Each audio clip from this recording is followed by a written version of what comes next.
Witajcie! Dzisiaj będzie o zegarkach. Chciałem Wam też kogoś przedstawić.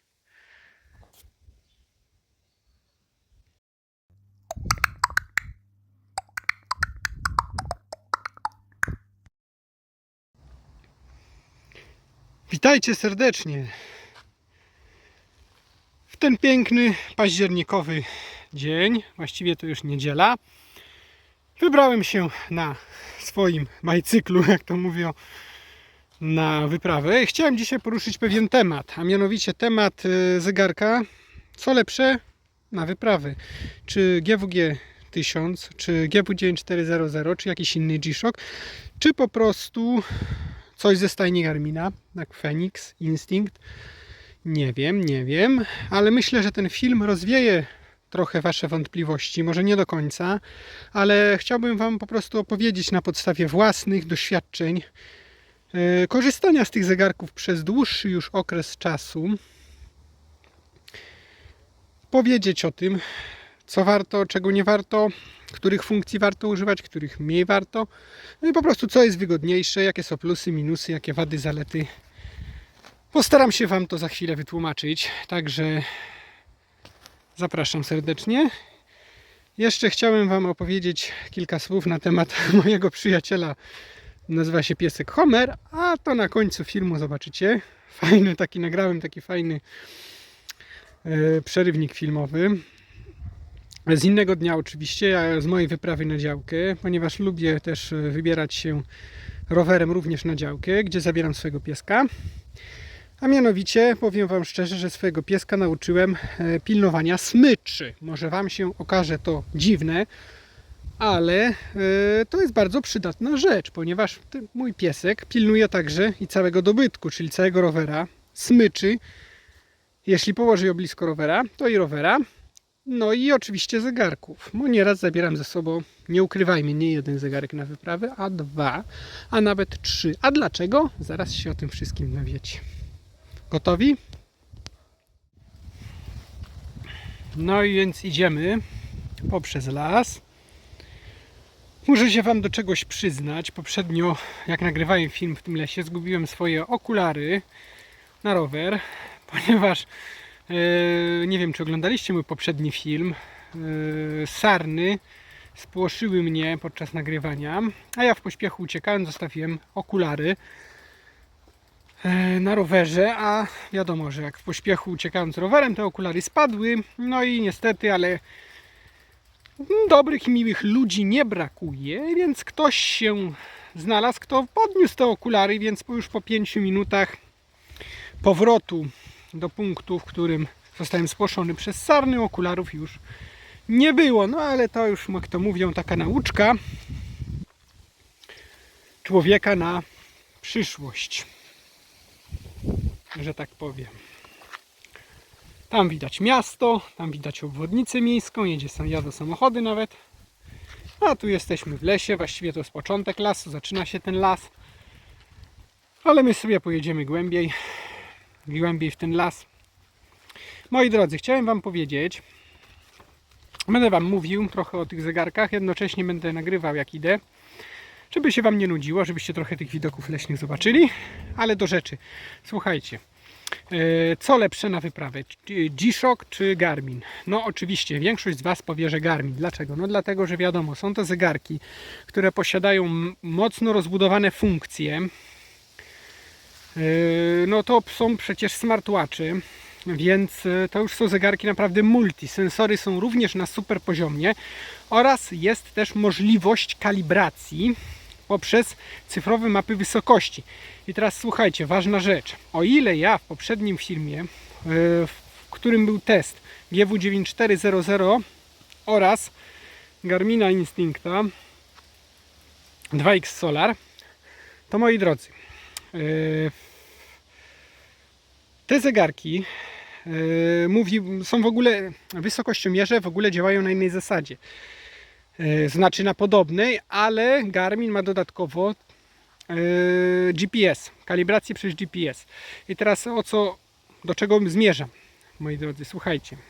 Zmierzam do tego, że mówiłem w tym filmie o tym, że cyfrowe mapy wysokości nie działają w Garminie. Owszem, nie działały, natomiast ostatnia aktualizacja dużo zmieniła, że te cyfrowe mapy wysokości już zaczęły działać. Więc dzięki Garmin, bo to jest bardzo fajne, ponieważ jeśli nawet ten GPS nie jest aż tak dokładny, żeby zmierzyć wysokość, w której się znajdujemy w danym momencie, poprawnie, ponieważ ten GPS ma jakieś tam odchylenia, plus minus, nawet dość spore, gdzieniegdzie, zależy od pogody oczywiście, tak jak to wcześniej powiedziałem w filmie, to cyfrowe mapy wysokości rozwiewają po prostu już ten błąd, ponieważ to, co jest naniesione na mapie, to jest zgrane równo z naszym zegarkiem i wtedy wyświetla nam się ta prawidłowa wartość. Także dla Garmina jest to duży plus, ponieważ możemy być w 100% pewni, na jakiej wysokości w danym miejscu się znajdujemy. No, ale oczywiście nie dotyczy się to każdego użytkownika zegarka, ponieważ, że tak Wam powiem, mało kto używa altimetru, czyli wysokościomierza w zegarku. Może idę tak wolno, ale nie wiem, czy zauważyliście, że są tu straszne piachy egipskie, że tak powiem, a mi jednoręko jest ciężko ten rower pchać. No to tyle a propos wstępu, jeśli chodzi o Garmina. Zaraz powiemy Wam o zegarku G-Shocku. No jestem z powrotem. Musiałem niestety, ale były takie piaski i góra, że nie dałbym rady jednoręko tego rowera podciągnąć, więc musiałem się z Wami na chwilę rozłączyć. Znajdujemy się teraz w innej części lasu, że tak powiem, bardzo takiej urokliwej, mrocznej wręcz. Fajne miejsce, naprawdę fajne do robienia fajnych zdjęć z naszymi zegarkami. Zapraszam serdecznie na grupy zegarkowe na Facebooku, w opisie link. Natomiast wracając do tematu, jeśli chodzi o G-Shocka, no na pewno G-Shock, jak już widać, akurat to jest GWG1000 na pasku DC model. Jest to model dość masywny, gruby, no jak sama nazwa mówi G-Shock, czyli model praktycznie odporny na wstrząsy, na uderzenia. No i akurat jeśli chodzi o model GWG1000, jest to model, który naprawdę ma stosunkowo niedrogie części zamienne, więc moim zdaniem jak najbardziej warto. Natomiast jeśli chodzi o sensory, no są to podstawowe sensory, oczywiście bardzo dobrej jakości, natomiast głównie ten wysokościomierz jest oparty na ciśnieniu atmosferycznemu, a jak wiadomo, to ciśnienie bardzo często lubi się zmieniać, wariować. No i te nasze wskazania altimetru również nie będą idealnie synchronizowane oraz nie będą idealnie odzwierciedlać prawdy, jaka powinna być i jak mniej więcej plus minus powinna ta wysokość w danym miejscu być odzwierciedlona.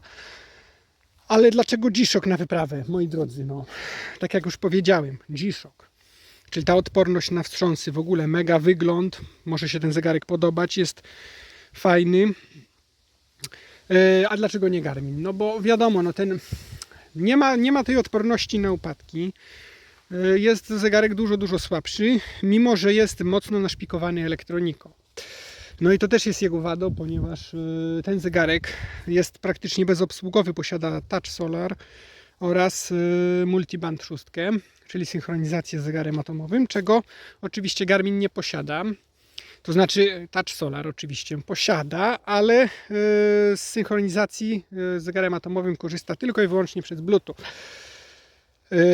Tylko o co chodzi? No chodzi przede wszystkim o to, że ten zegarek, nie martwimy się o niego, on po prostu chodzi. On się naładuje tyle, co go naładuje energia słoneczna, to mu wystarczy. Tego zegarka nie ładujemy za pomocą kabla, bo to jest niepotrzebne. I on będzie chodził długie lata. Podstawowa gwarancja jest naprawdę dość duża na ten zegarek, bo około 3 lat. Dodatkowo można dosłownie za śmieszne pieniądze wykupić od producenta G-Shocka gwarancję na dodatkowe 3 lata, w sumie 6 lat, co sprawia, że kupując ten zegarek jesteśmy pewni, że te 6 lat będziemy mieli super zegarek i naprawdę, że on będzie chodził bez żadnego uszczerbku. Natomiast jeśli chodzi o Garmina, no to nie ukrywajmy, zegarek ma standardowo gwarancję krótką dość.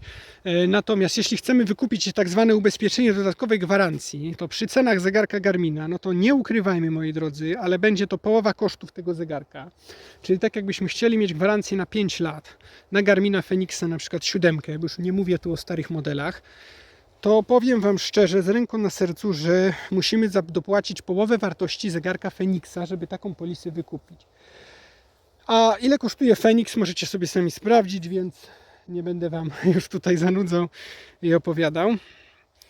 Także sami możecie sobie porównać, jeśli chodzi o tą trwałość, o samą gwarancję, jaką udziela producent i za ile to gwarancję można wykupić. To już samo mówi za siebie, że jednak jeśli chodzi o trwałość, to no co wiadomo, że ma odzwierciedlenie w tym, że nie jest to zegarek smartwatch, że to nie jest to zegarek naszpikowany po uszy elektroniko oraz nie jest to zegarek delikatny.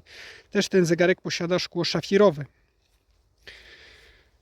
Ale nie o to do końca chodzi, ponieważ co na wyprawę nie tylko możemy zabrać G-Shocka GW-G1000, ale również możemy zabrać G-Shocka GW9400, który również doskonale nadaje się na wyprawę. Ja mam przy sobie, moi drodzy, 4 zegarki. Jest to właśnie nasz Romek GW-G1000 oraz 2 Garminy. Mam Garmina Instincta Solara 2X oraz Fenixa. Chcę Wam też pokazać na tym filmie podstawowe różnice pomiędzy Garminem Fenixem a 2X Solar. Oczywiście nie będzie to typowe porównanie, bo taki film też powstanie na tym kanale, natomiast ja chcę Wam pokazać film, który będzie odzwierciedlał ogólne wrażenia po jakimś tam dłuższym czasie użytkowania obu tych zegarków i porównując je również do tych dwóch wcześniej wspomnianych G-Shocków. Jeszcze chciałem Wam wspomnieć, ja wiem, że ja dużo mówię, ale czasem trzeba, że na grupie miłośnicy G-Shock Poland Top Photos powstał test już przez dłuższy czas jakiś temu przeze mnie został napisany, w którym testowałem właśnie GW-G1000, GW9400 oraz GWN 1000 na tle czwartego zegarka, jakim był Garmin Instinct Solar. I była to jedynka w wersji Camo. A akurat wersja Camo nie ma tutaj większego znaczenia. Ale chodziło mi tu o porównanie sensorów. A jakich sensorów? Wysokościomierza, co za tym idzie barometru, na którym się głównie opiera wysokościomierz, oraz kompasu. No bo moi drodzy, nie ukrywajmy, znajdujemy się w lesie i moim zdaniem kompas jest bardzo potrzebną rzeczą. I jeszcze, moi drodzy, porównałem te zegarki wcześniej wspomniane w tym teście na grupie do tradycyjnego kompasu, do takiej tradycyjnej busoli. Za chwilę dam Wam relację z tego testu. W przerwę ten film Wam pokażę to relację z tego testu, żebyście sobie też zobaczyli, bo nie każdy z Was jest na tej grupie, nie każdy z Was może to przeczytać. Oczywiście nie będę Was zanudzał całym moją rozprawką na ten temat, bo ja napisałem, o mój Boże, ale bardzo, bardzo dużo informacji, ale podstawowe, najważniejsze, pokażę Wam tabelkę, no i wspomnę kilka najważniejszych rzeczy z tego oto testu, który został przeprowadzony bodajże wiosną tego roku, o ile dobrze pamiętam. Gotowi? I zaraz do Was wracam.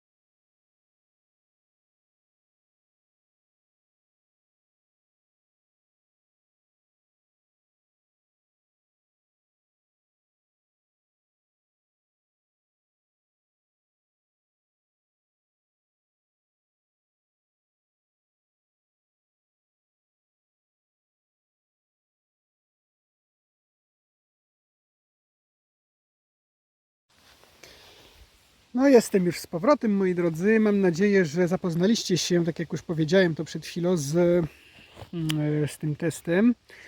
No może zaczniemy od G-Shocków. G-Shocki na wyprawę, na działkę, w podróż. No to trochę z ostrości jest kłopot, ale jakoś sobie postaramy się. Jeśli miałbym wybierać pomiędzy dwoma tymi wspaniałymi zegarkami, oczywiście moim zdaniem wybrałbym ten. Dlaczego? Dlatego, że jest po prostu łatwiejszy w obsłudze. Bardzo łatwo zmienić jest na przykład wyzerować altimetr, czy na przykład skalibrować barometr, czy wysokościomierz.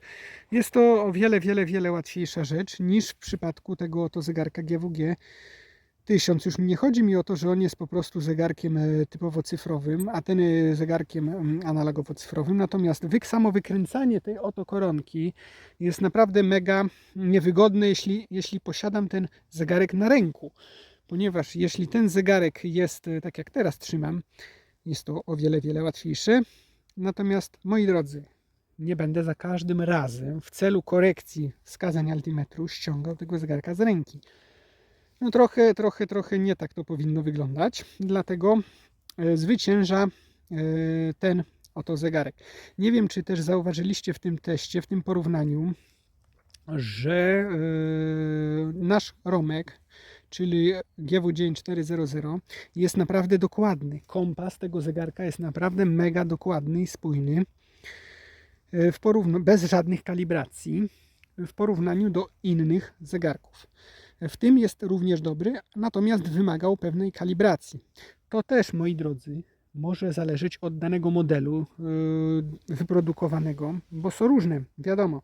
Jedna produkcja, inna produkcja, jakieś tam drobne odchylenia mogą występować. Natomiast jeśli chodzi o łatwość obsługi, o dokładność, no wygodę zmieniania ustawień przyciskami, no to polecam właśnie ten zegarek jako ten zegarek, który ostrość straciliśmy. Polecam właśnie Romka na wyprawę. O. Natomiast no, GWG 1000 również, ale tej wygody w nim nie ma. I nie wspominam tu, moi drodzy, o walorach funkcji, ponieważ wiadomo, że to są zwykłe zegarki i mamy tu tylko sensory. Natomiast bardzo dobre sensory. I jeśli mam wybierać pośród tych dwóch zegarków, to ten, jeśli bardziej zależy mi na odczycie godziny w innych funkcjach. Natomiast ten drugi, Romek, jeśli po prostu zależy mi na całokształcie. Będą Garminy. Jak poprzednio razą zgubiłem okulary, tak tą razą pękł mi statyw od kamerki. No i niestety, ale kamerka musi być w taki głupi sposób na bagażniku rowera. No ale trudno, mówi się, czego się nie robi dla kręcenia filmów. Dla Was. Słuchajcie, moi drodzy. Jeśli chodzi o te dwa wspaniałe zegarki Garmina, ze stajni Garmina, co ja mogę Wam o tych zegarkach powiedzieć? Garmin Instinct, oj, tu widzę, że coś z ostrością jest nieciekawie w tym zestawieniu. Nie chcę przedłużać niepotrzebnie czasu nagrywania. Teraz jest lepiej. Słuchajcie, Garmin Instinct 2X Solar jest to zegarek, który posiada lepsze czujniki, najnowsze czujniki, których akurat 6X Pro Fenixa nie posiada. Posiada starsze czujniki. Ma to kolosalne znaczenie na odczyt wskazywanych wysokości. Nie wiem, czy już widzicie, no ale odczyt wskazywanych wysokości, z tą ostrością będziemy mieli teraz kłopot, bo to z tego bagażnika to nie będzie to takie wszystko łatwe. Ale mam nadzieję, że jakoś to ogarniemy powolutku. Może odsunę dalej, będzie ostrzej. No niestety znajduję się w lesie, no i nie mam tu możliwości drugiego statywu. Więc słuchajcie mnie, moi drodzy. Czujniki są naprawdę kolosalne. Jeśli chodzi o 2X Solara, to 2X Solar naprawdę zdaje egzamin. Tu bez kalibracji tych czujników w 2X Solar mogę ufać temu wysokościomierzowi. Naprawdę, odchylenia tego wysokościomierza na co dzień, w miejscu, w którym zamieszkuję oraz w miejscach, w które się udaje, naprawdę są spójne i w miarę poprawne. Bez kalibracji przez CMW oraz bez kalibracji przez GPS-a, czego nie ma w tym oto zegarku. W tym oto zegarku po prostu te wskazania są, że tak powiem, takie, jakie są. Czyli po prostu jak mu czapka stoi, jak to mówią. Różnie to bywa. W zależności od humorów tego oto zegarka. Natomiast kalibracja przez CMW oczywiście rozwiewa wszystko. Jeśli chodzi o Fenixa, jeśli już go mamy w ręku, no wiadomo, jest to zegarek delikatny, jest to zegarek, który ma akurat naklejone przeze mnie szkiełko ochronne, ponieważ nie jest to szafir, nie jest to wersja z szafirem, ale powiem Wam szczerze i spójnie, że ten zegarek naprawdę jest fajny, jest wygodny, jest lekki, ale takiej odporności jak G-Shocki mieć nigdy nie będzie. No i wiadomo, nie jest to zegarek naprawdę długo działający. No, on tam wytrzyma pewną ilość lat, natomiast jest to elektronika, jak sami wiemy, elektronika bywa zawodna w porównaniu do G-Shocka. Natomiast Garmin 2X Solar jest to zegarek, że tak powiem, bardziej odporny, dlatego że ma ten zegarek po prostu, że Wam powiem prawdę, Solar, który to długowieczność baterii długo wydłuży. Co do samej elektroniki, nie wiem, ile wytrzyma, natomiast samo to, że ma wyświetlacz czarno-biały, moim zdaniem w 100% również jest bardziej wydajny dla akumulatora, ponieważ mniej zużywa prądu. Mniej prądu potrzebuje na działanie. Zaraz Wam pokażę, moi drodzy, jak działa cyfrowa mapa wysokości w Fenixie, czyli wysokościomierz ustawiany za tylko, no oczywiście ten statyw mi się złamał, więc będę musiał w taki oto sposób, musicie mi to wybaczyć, więc tak, wchodzimy w wysokościomierz. To akurat był już kalibrowany przeze mnie, więc będzie dobrze. Pokalibruj, użyj cyfrowych map wysokości. Czekamy na GPS.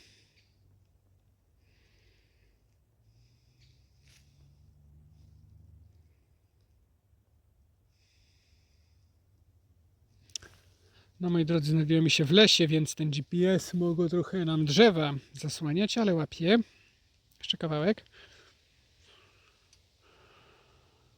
Staramy się go trzymać wysoko, złapał.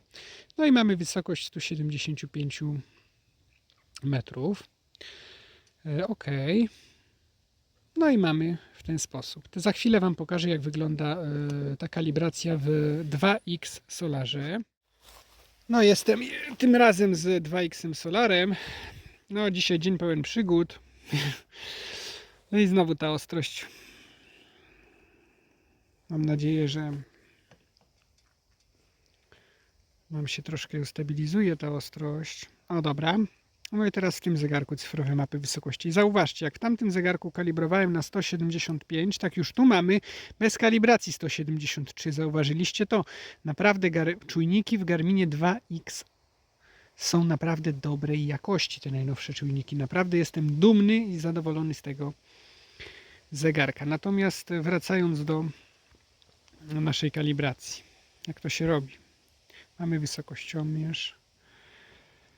Mamy tak jak i tam, kalibruj przez CMW. No i będziemy szukać tych satelitów.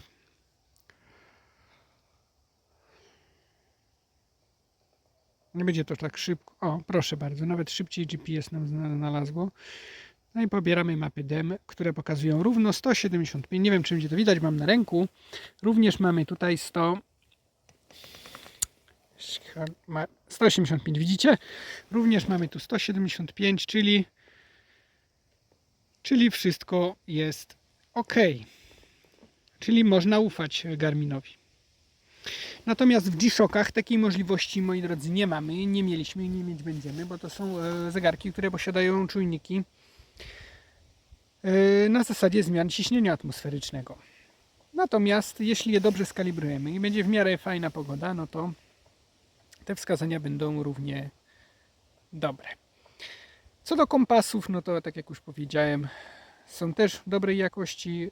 Możemy przeprowadzić kalibrację, aczkolwiek nie musimy. Można też im w miarę ufać.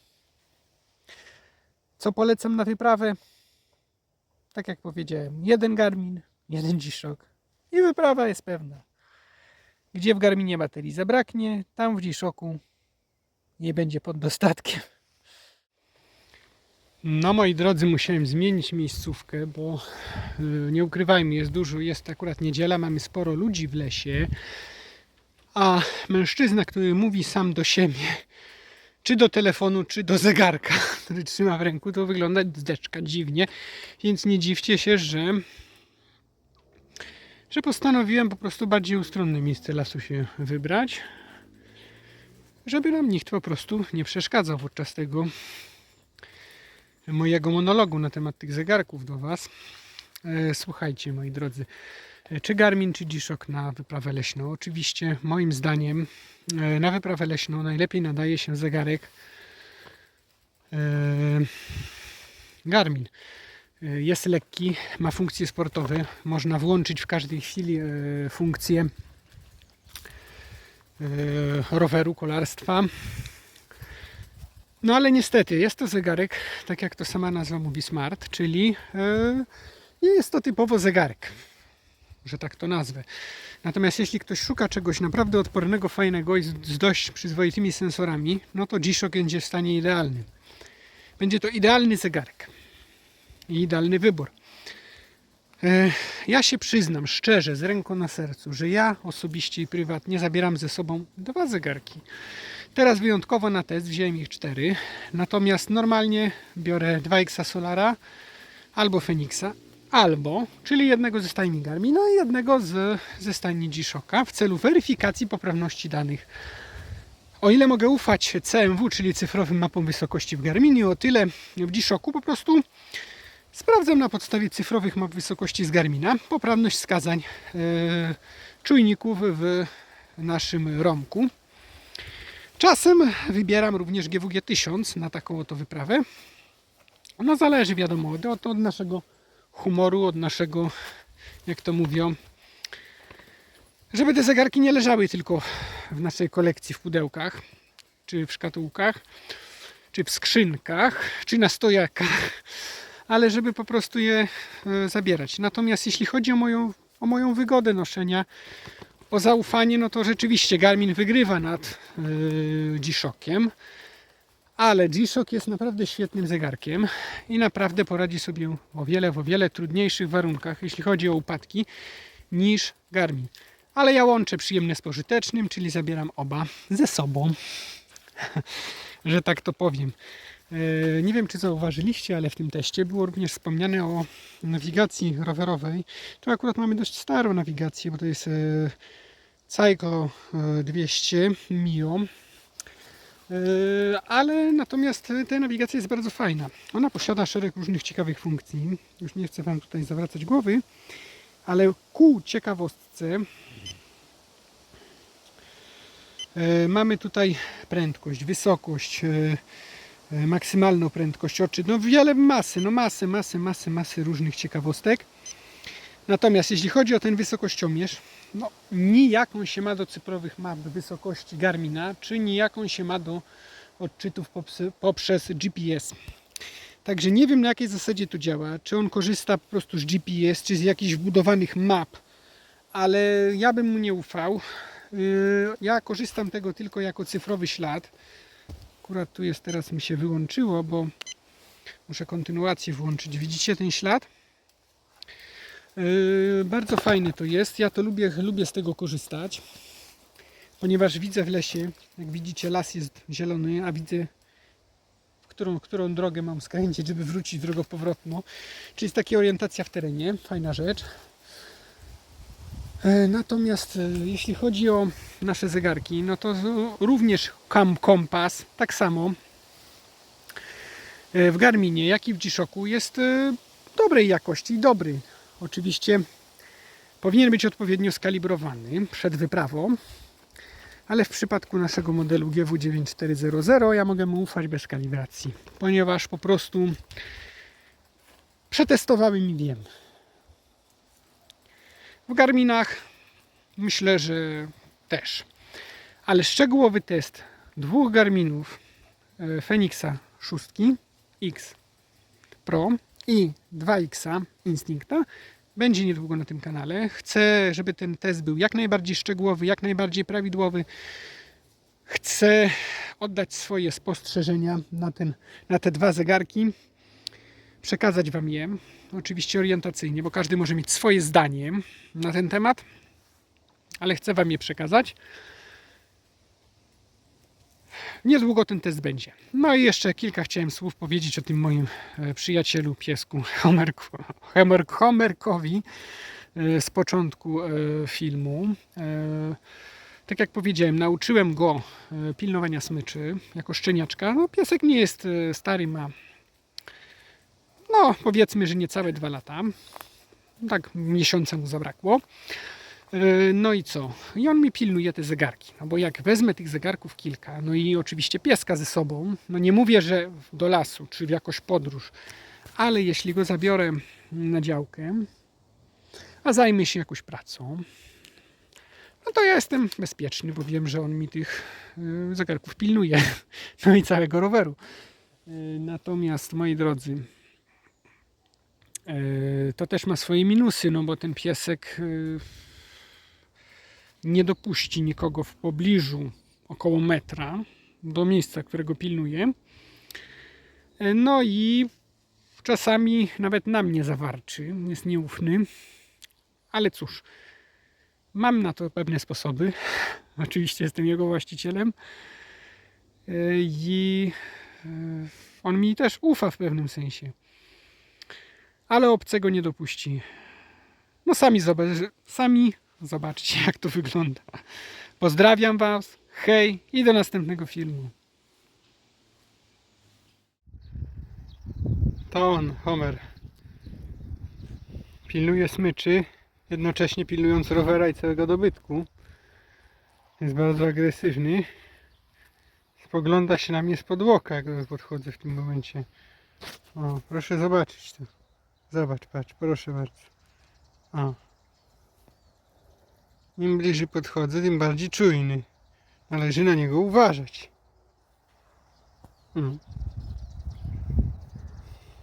Zawód ochroniarz. Proszę bardzo. Muszę też uważać, żeby to poprzeczną alejką nikt nie skręcił.